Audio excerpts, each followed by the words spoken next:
На конкурс дети читают стихи. Максим Федосеев, 6 лет, город Орел. Не ветер бушует над бором.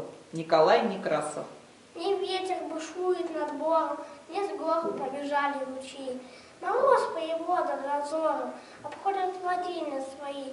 Глядит, хорошо ли метели, лесные тропы замели.